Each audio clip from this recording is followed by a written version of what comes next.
Olá, nós estamos novamente aqui para a nossa aula e hoje nós vamos debater um dos temas que mais tem gerado polêmica no meio batista, particularmente.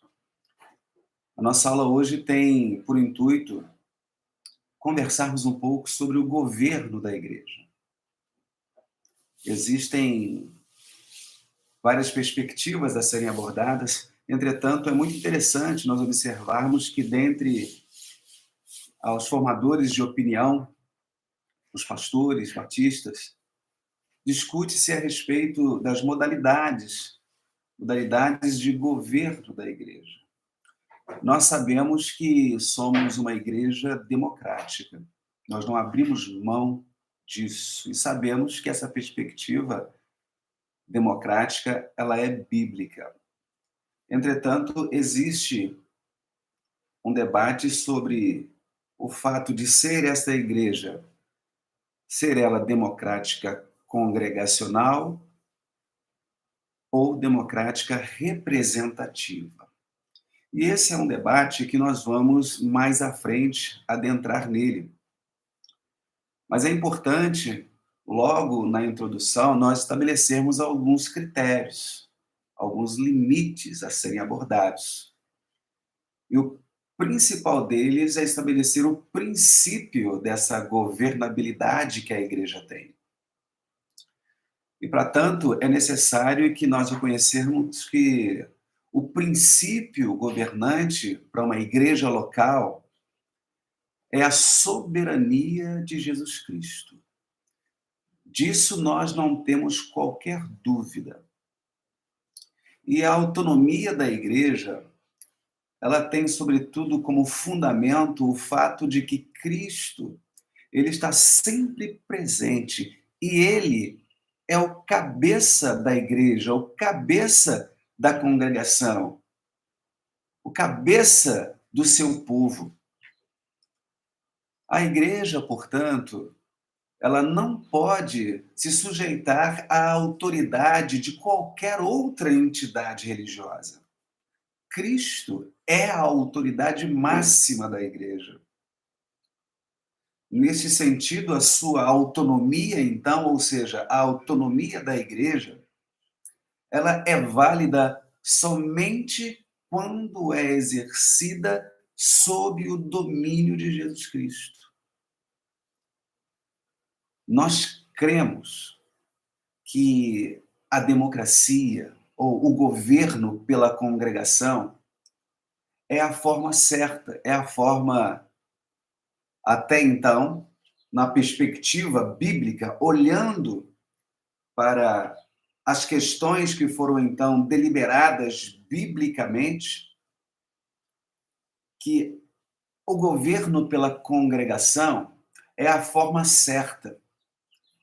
E somente na medida em que ela é orientada pelo Espírito Santo, onde ele, o Espírito Santo, providencia e exige, inclusive, a participação consciente de cada um dos membros da congregação nessas deliberações do trabalho da igreja. E é nessa realidade que entra o debate que logo ao início mencionei a respeito de uma democracia congregacional ou uma democracia representativa. Nós podemos aqui, então, destacar que nem a maioria, nem a minoria, nem tampouco a unanimidade vai refletir necessariamente a vontade de Deus. Veja que interessante isso. Acima de tudo, nós sabemos que uma igreja, ele é um corpo autônomo. Este corpo autônomo, ele é sujeito unicamente à pessoa de Jesus Cristo, que é, como já dissemos, a cabeça, ou o cabeça da igreja. Sendo assim, o seu governo, esse governo democrático, no sentido próprio, ele vai refletir a igualdade, vai refletir a responsabilidade de todos os crentes. É claro, sob a autoridade de Cristo Jesus. Frente a essa realidade de governo, onde Cristo é o cabeça, algumas pessoas ainda questionam qual a necessidade de governo na igreja. Apesar da Igreja de Cristo ser um organismo vivo e não uma organização externa, o governo ou organização, e é necessário entendermos que é importante percebermos a perspectiva de uma organização dentro de um organismo vivo.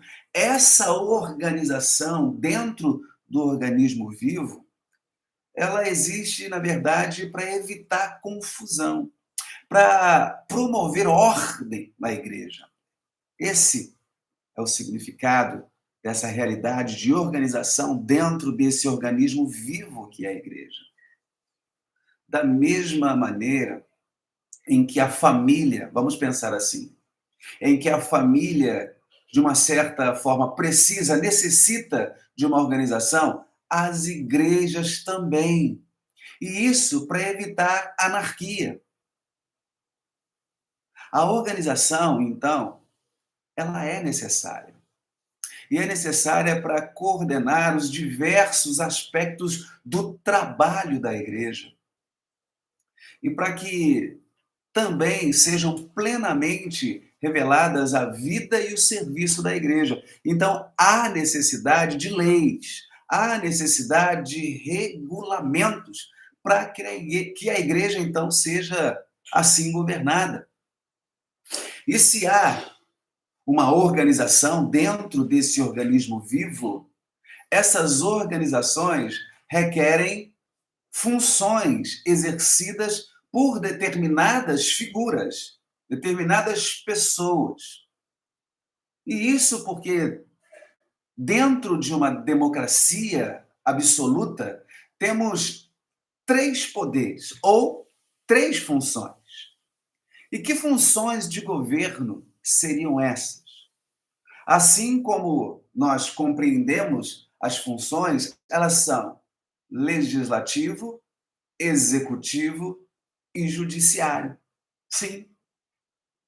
Então vamos identificar cada uma dessas funções e qual a sua importância dentro deste organismo vivo que é a igreja? Então vamos lá. O primeiro poder é o poder legislativo. E esse poder ou autoridade de legislação cabe a uma única pessoa. E essa pessoa é Cristo Jesus. Ele é o cabeça. É ele quem legisla sobre a igreja. O outro poder é o poder executivo. E ele é exercido pelos ministros ou pelo pastor da igreja. Já o terceiro poder, o poder judiciário, esse poder, ele se faz efetivo na prática exercida pela igreja. Porém, no Novo Testamento, esse poder judiciário, ele é absorvido pelo legislativo, ou seja, pelo próprio Cristo Jesus. Então, observe que nós temos aqui um organismo vivo, onde uma organização é fundamental para que haja ordem. E dentro desse organismo vivo, que está estabelecido por uma organização bem fundamentada, nós encontramos aquelas pessoas que exercem algumas funções desse governo. Agora, para exercer essas funções, é importante que sejam identificadas a forma de governo em que será, então, exercida as atividades. Então, quais são as formas de governo eclesiástico? Há, pelo menos, três formas de governo eclesiásticos. São, na verdade, modalidades ou a interpretação de grupos religiosos demonstrada nas concepções de como Deus dirige as suas igrejas. Alguns, se nós olharmos atentamente, são puramente humanos, uma percepção humana, terrena. Mas outros se aproximam da Bíblia. E uma delas está profundamente arraigada na palavra de Deus. Aqui, nesse breve momento, eu vou tentar alinhar para vocês como é alinhado essa perspectiva ou sistema eclesiástico de governo. E eu quero, primeiramente, identificar o sistema monárquico ditatorial ou episcopal. É isso mesmo.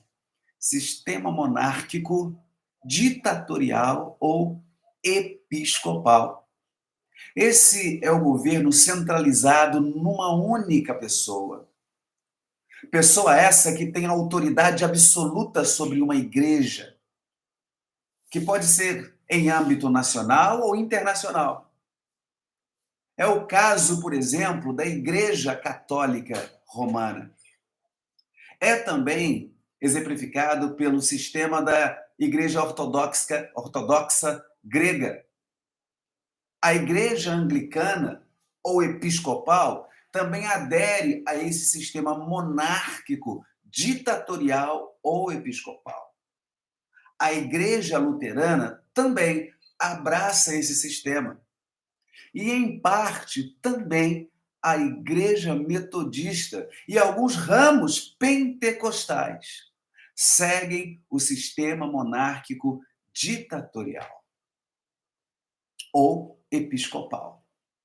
Algumas denominações, confundindo títulos bíblicos dados pelo ministério, como pastor, bispo e outros mais, coisas que para nós batistas são sinônimos.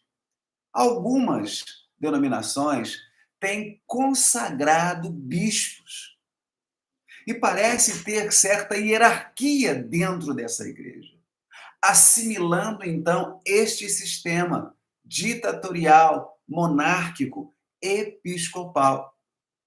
É interessante nós entendermos que esta forma de governo não tem nenhum apoio na Bíblia. Pelo contrário, Jesus, em algumas passagens, exemplificando o que é dito em Mateus 23, de 8 a 12, e Lucas 22, de 24 a 46, Jesus condenou tal comportamento de pessoas que se julgam superiores às outras. Esse sistema, então, nós não encontramos respaldo bíblico para ele, mas é um sistema utilizado por algumas igrejas.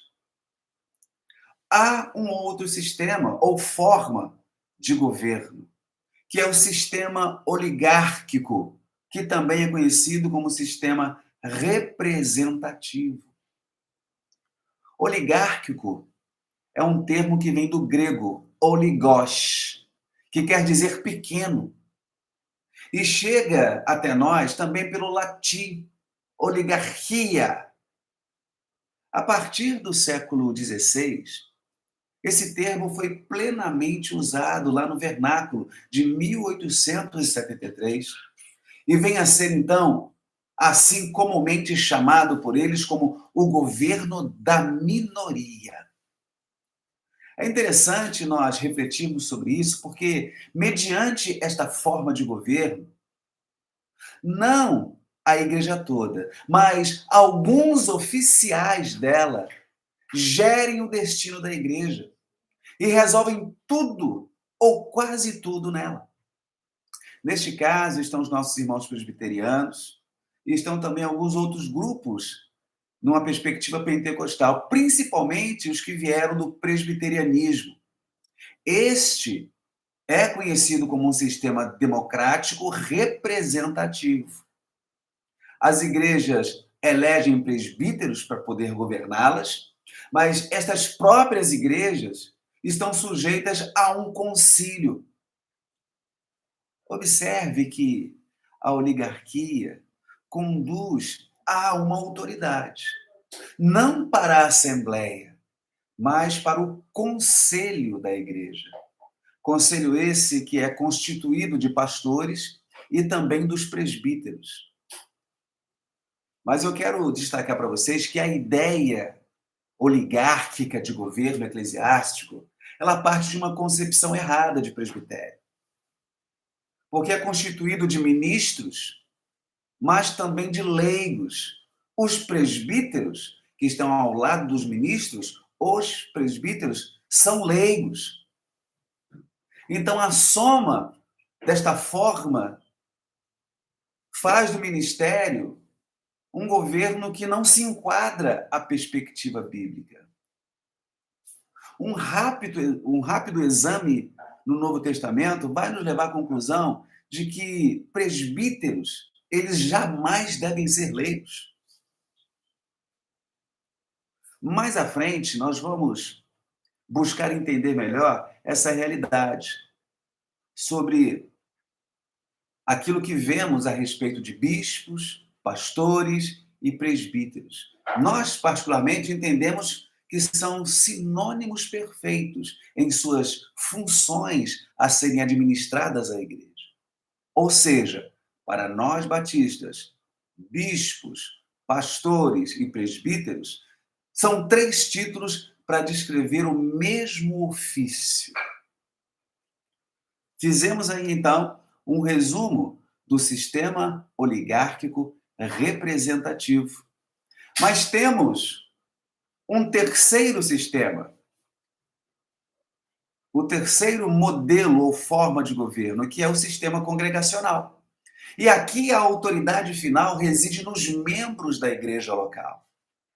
Nós acreditamos que este é o modelo do Novo Testamento, o modelo neotestamentário para o governo das igrejas de Jesus Cristo. Este, então, diante da nossa percepção, é o governo que reconhece a igualdade dos seus componentes. Os componentes do grupo são reconhecidos. Decide-se qualquer assunto em assembleia da igreja e resolve-se tudo por maioria de votos. Inclusive, em alguns casos, por unanimidade. Quantitativamente, o voto do doutor vale tanto quanto o do analfabeto. Neste caso, estão nós, os batistas, estão também os congregacionais e alguns pentecostais. De acordo, falando um pouquinho mais sobre esse sistema congregacional, que é um sistema que chamamos democrático congregacional, de acordo com este sistema, cada igreja ou congregação é uma igreja completa, independente de todas as outras. E nesta igreja, o poder para governar fica exclusivamente com seus membros, que regulam os negócios da sua própria igreja local. Então, a autonomia. Autonomia é a palavra-chave nesse sistema. Pois a igreja resolve seus próprios problemas porque é independente cada igreja das outras igrejas. As igrejas que seguem o sistema democrático congregacional não estão subordinadas a nenhuma autoridade eclesiástica, pois entendemos a própria congregação é quem governa a igreja. Sendo assim, cada igreja é autônoma. E os problemas locais são determinados, são então deliberados em sessão com todos os membros da igreja. E as decisões tomadas pelo voto da maioria, em assembleia. Já os oficiais da igreja são simplesmente membros da própria igreja. Pastores, diáconos, são membros da igreja, como os demais. E são, inclusive, designados a ensinar ou administrar os negócios da igreja. Portanto, se o poder para governar ele é congregacional e democrático, cabe então a esses oficiais administrarem os negócios da igreja, deliberados pela própria igreja em assembleia. Lembrando que eles são membros e no sistema congregacional cada crente tem tanta autoridade quanto o outro. Não se faz acepção de pessoas. Mas para que nós possamos abraçar essa perspectiva democrática congregacional, seja ela representativa ou simplesmente congregacional, nós precisamos buscar um respaldo bíblico para isso. E quais são as bases bíblicas do governo congregacional? Olha, eu quero de antemão dizer para vocês que as escrituras estão cheias de provas que as igrejas, elas são autônomas, elas são independentes, são inclusive soberanas e democráticas. Ou seja, governam a si mesmas. Se você bem prestar atenção, você vai observar em alguns termos do Novo Testamento. O primeiro deles é o termo ligar e o desligar, que está em Mateus capítulo 18. Esta passagem de Mateus 18 nos leva a reconhecer que o legislativo, o céu e a terra, a igreja, que é por intermédio do seu executivo, numa democracia bíblica, não há lugar para um papa. Não há lugar para outra forma qualquer de privilégio. Então, numa perspectiva congregacional, quem liga ou desliga alguém da igreja é a própria igreja, ou seja, os seus membros que deliberam em assembleia, em reunião, onde se encontram para então definir os seus destinos. Quando nós encontramos o termo apóstolo no Novo Testamento, nós observamos que eles, os apóstolos, tratavam as igrejas como entidades independentes. Eles, inclusive, eram enviados pelas igrejas. Em Atos, no capítulo 13, dos versículos de 1 a 3, nós temos este exemplo. Além disso, eles apresentavam um relatório às mesas. Atos 14, de 26 a 28, e o capítulo 15 retrata para nós essa realidade. Os apóstolos instruíam as igrejas a eleger diáconos. Lembra do texto de Atos capítulo 6? Você se lembra? Além disso, os pastores também eram direcionados a assumirem funções e eram indicados. Atos capítulo 14, versículo de número 23. Os apóstolos escutavam, eles também orientavam, mas cada igreja decidia os seus negócios. Se você abrir a sua Bíblia e ler atentamente o texto de 1 Coríntios 16, de 1 a 4, e também 2 Coríntios 8, de 1 a 8, você vai observar esses detalhes. Você vai, inclusive, perceber que a decisão final no Concílio de Jerusalém coube a quem? Coube à igreja. Atos, capítulo 15, versículo 22. Temos como subsídio bíblico vivenciarmos essa realidade de um governo democrático e congregacional vinculado ao conceito que é estabelecido, o conceito de corpo. A ideia da igreja como corpo de Cristo vai revelar que todos os membros têm as suas funções. Todos são honrados, estão unidos, andam em obediência ao comando central da cabeça. Cristo é a cabeça da igreja. Leia 1 Coríntios capítulo 12. Assim, então, a igreja decide sob o comando de Cristo. Para identificarmos a realidade de democracia congregacional na igreja, nós percebemos o valor do indivíduo, o valor de cada indivíduo. O crente é um membro do corpo de Cristo. Ele é filho de Deus. A Bíblia o chama de embaixador de Cristo. Nos chama de templo do Espírito Santo. Então, nessa perspectiva, o crente atento e apto, ele é responsável e pode, então, participar do governo da igreja.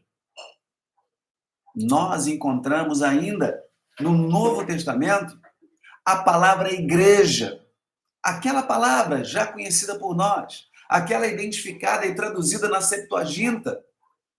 Os 72 sábios traduziram o vocábulo hebraico kahal para eclesia, no sentido de congregação, ajuntamento, quando todo o povo comparecia diante de Deus. Observe que o Novo Testamento, ele então ratifica a realidade de democracia congregacional nas igrejas. O uso do termo no Novo Testamento nos fala sobre isso. Os apóstolos, nós sabemos, eles eram judeus bilíngues, falavam e liam, escreviam o grego, mas também o hebraico. E o vocábulo que nós conhecemos por igreja, eclesia, era usado em toda parte para descrever as assembleias populares das cidades gregas. E essa ideia é para nós essencial. Nós encontramos ainda o uso do termo igrejas, ou seja, no plural. Não é apenas igreja, a igreja de Cristo, mas as igrejas de Jesus Cristo. Existiam igrejas locais. E isso indica também a natureza congregacional. Bem como quando se nomeia a igreja de acordo com a localidade. A igreja de Jerusalém, a igreja em Antioquia, revelam para nós, então, a autonomia que tais igrejas tinham. Além disso, o Novo Testamento, para embasar o conceito de igreja congregacional e democrática, nos relembra o valor do sacerdócio de todos os crentes. E esta foi uma das ênfases principais da forma protestante. Porque cada crente é seu próprio sacerdote. Em Apocalipse 1:6, você pode pesquisar. Assim como em 1 Pedro, no capítulo 2, o versículo de número 4. Este privilégio e dever exigem de nós relações diretas com o Senhor Jesus. E, acima de tudo, proíbem qualquer forma de governo ou de ministério hierárquico que queira interromper essa relação, porque somos todos nós, individualmente, sacerdotes. Ainda como base para a perspectiva democrática congregacional, a Bíblia, o Novo Testamento, ela fala a respeito do Espírito. Espírito que fala diretamente às igrejas. Então, é o Espírito Santo que endereça as epístolas, as cartas. E a Jesus Cristo, ele é que endereça as mensagens. A mensagem do Apocalipse. E diretamente ele fala, Jesus fala às igrejas. Os textos de 1 Coríntios 1:2 e Atos 5:30 nos falam sobre isso. E lá em Apocalipse nos deixa claro essa mensagem. Quem tem ouvidos para ouvir, ouça o que o Espírito diz às igrejas. Essa é a tônica das 7 cartas às 7 igrejas da Ásia. Além disso, lá no Novo Testamento, o corpo é maior que os membros. Até mesmo dos membros mais destacados da igreja. O corpo é maior do que os membros individualmente. Os mais destacados oficiais da cristandade foram colocados pela igreja, foram mandados pelas igrejas, deram relatórios às igrejas, exceto, é claro, os apóstolos, que foram previamente designados por Cristo nos dias da sua carne. Em Atos 1,15, nós temos essa verdade. O vislumbre de qualquer perspectiva de aceitação a essa postura da liderança de uma igreja. Temos, inclusive, no Novo Testamento, a consideração do próprio Cristo a respeito disso. Porque, certa vez, os apóstolos iniciaram uma discussão sobre qual deles era o maior. Em Marcos 9, versículos 33 a 37.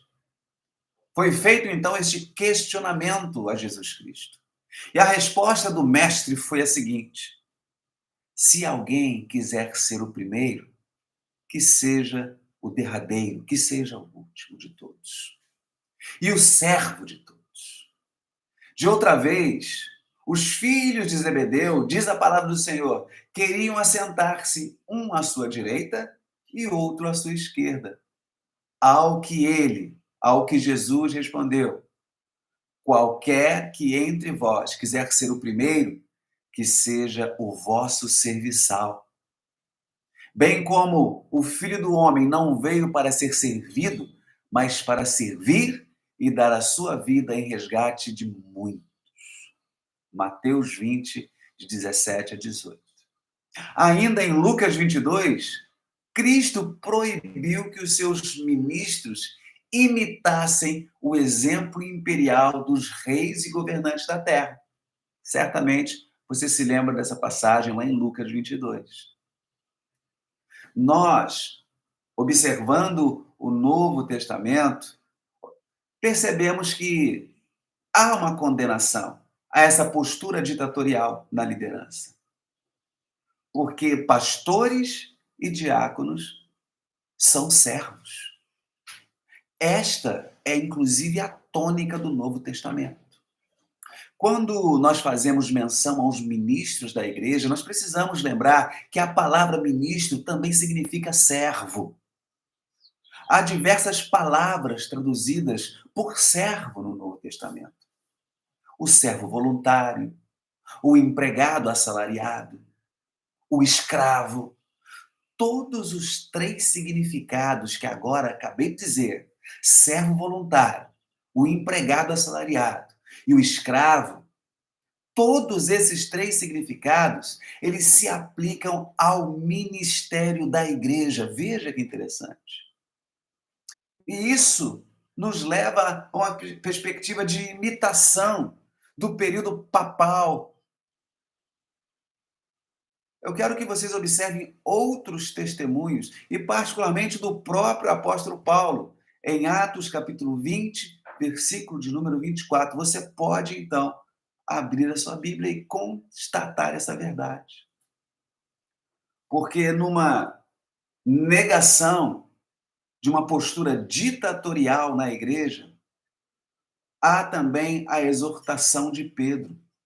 Porque falando dos pastores em geral, Pedro vai advertir. Em 1 Pedro capítulo 5, versículo de 1 a 4, ele diz assim: aos presbíteros que estão entre vós, admoesto eu, presbítero também com eles, e testemunha das aflições de texto, que está, na verdade, baseando aquele sistema oligárquico, aquele sistema imperialista. Eu quero que você note a expressão guia. Se é guia, nós entendemos que o líder, o pastor, ele deve guiar ou comandar pelo exemplo, já que ele é guia. E se ele é guia, ele vai na frente, e aí então o povo segue. As ovelhas devem ser guiadas e não empurradas, oprimidas pelo seu pastor. A obediência que é ensinada lá em Hebreus 13, 17, ela está na esfera espiritual, na qual, como diz a palavra, velam por suas almas. Os pastores velam pelas almas de suas ovelhas. A autoridade de pastor está na sua pregação e na sua vida exemplar. Nós podemos também aprender no Novo Testamento, contraditando o governo ditatorial, nós podemos aprender que a democracia, ela preserva a igreja. E preserva dos falsos líderes, dos falsos mestres. Porque sob a autocracia e a oligarquia, a maldade fica facilmente entrincheirada, escondida, camuflada, mas sob a democracia, não. O povo pode se rebelar contra os abusos que a liderança comete, e pode se livrar dos obreiros que estão em pecado, obreiros como a Bíblia chama, obreiros iníquos. Portanto, não há respaldo bíblico que se ampare no Novo Testamento para um governo nesse formato ditatorial ou oligárquico. Nesse sentido, é importante nós pensarmos e relembrarmos um pouco da Reforma Protestante, porque foi na Reforma e por meio dela que a democracia eclodiu como oportunidade de vivência e relacionamento nas igrejas. A Reforma, no século XVI, é um dos maiores eventos da igreja, porque ela assinala o fim da Idade Média e o princípio dos tempos modernos. Ela deu um poderoso impulso ao progresso do mundo civilizado. E é nessa perspectiva que o catolicismo e o protestantismo, que estão ali representando dois diferentes comportamentos do cristianismo, eles se apresentam e ali há um embate. Porque o catolicismo, ele é legalista. E ele dominou as nações bárbaras da Idade Média. E dominou sob a perspectiva de uma severa disciplina, de opressão. Já o protestantismo, ele é o cristianismo evangélico. Cristianismo evangélico este correspondente à era da independência do governo humano. Veja que interessante. O catolicismo, ele é tradicional, ele é hierárquico, é ritualista, ele é conservador. Já o protestantismo, ele é bíblico, bíblico democrático. É também espiritual e coerente aos seus valores. O catolicismo é governado pelo princípio da autoridade. Já o protestantismo é governado pelo princípio da liberdade. Liberdade mediante o conhecimento da palavra. E assim nós percebemos que há três princípios básicos da reforma que precisam ser relembrados por nós. O primeiro deles é a supremacia das escrituras sobre as tradições. O outro princípio é a supremacia da fé sobre as obras.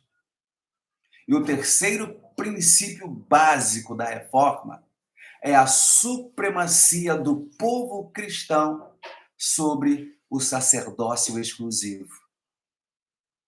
Para concluirmos essa etapa, tudo nos leva à conclusão, pelas Escrituras e também pela prática, que em igrejas do Novo Testamento praticava-se o regime democrático congregacional.